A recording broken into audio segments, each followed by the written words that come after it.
Are there good and bad foods?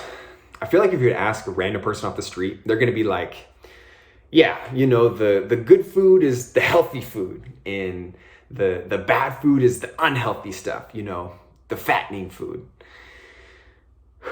Well, excuse me, sir, but you're wrong on both counts here. No food is inherently more fattening than another food. If you have 200 calories from broccoli and you're in a surplus, you're gonna gain weight. If you have 200 calories from ice cream and you're in a deficit, you're gonna lose weight. So just because you ate one particular food doesn't determine if you're going to lose weight or not. It's total calories in versus total calories out. And that's really what determines your fat gain. It's not just a single food that you ate. It's ridiculous. Yeah, okay, I hear you, but the ice cream is unhealthy. Okay, so if I eat ice cream in the overall context of a balanced lifestyle, does that make me unhealthy? Like, hell no, absolutely not. Your health is determined by so many more things, right? Like your diet, your exercise, your stress, your sleep management, your relationships. It's determined by way more factors than just one particular food that you ate. There's so many things that go into your health and your mental health.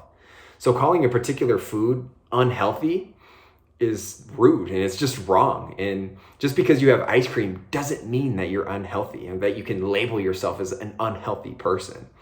But what happens when you start labeling foods as good and bad is you start to develop a really unhealthy relationship with the food that you're eating. And psychologically, you're going through this roller coaster of emotions over the course of the day when you eat certain foods. And when you eat the foods that you've labeled as bad, you start to feel guilty. And when you feel guilty, you over restrict. And then after you over restrict, that's when you binge and you feel guilty again. And then you restrict and then you binge and you just get into this cycle. And it's something that so many people get caught up in. And it can feel like a never ending process. And a lot of times what happens is when you eat a particular food, right? Like you have one bite of pizza at a work lunch and you tell yourself, I fucked up. I'm off my plan. I'm off my diet. I might as well just eat the rest of this pizza or half of this pizza because I'm not going to get to eat this again because I'm going to, label this food as bad and I'm going to put it on a pedestal and I'm going to restrict myself from that. So might as well just like get my fill right now, right? And honestly, if we make the comparison to like getting a flat tire, you pull over to the side of the road, you look at your flat tire, you're not going to go through and proceed to slash the three rest of your tires, right? So there's just no room for feeling guilty about eating certain foods when it comes to your diet. And honestly, calorie counting and macro tracking, what we're going to be doing, it can be pretty empowering because you can find out that you can still make progress while eating your favorite foods, or I guess eating the foods that you might have thought are unhealthy and fattening. Like it can really blow up this whole like good and bad food dichotomy. So really what I want to do is give you 3 terms that are going to replace the good and the bad food comparison that really most of us tend to use, right? And the first word or words are nutrient density. Yes, broccoli is more nutrient dense than ice cream.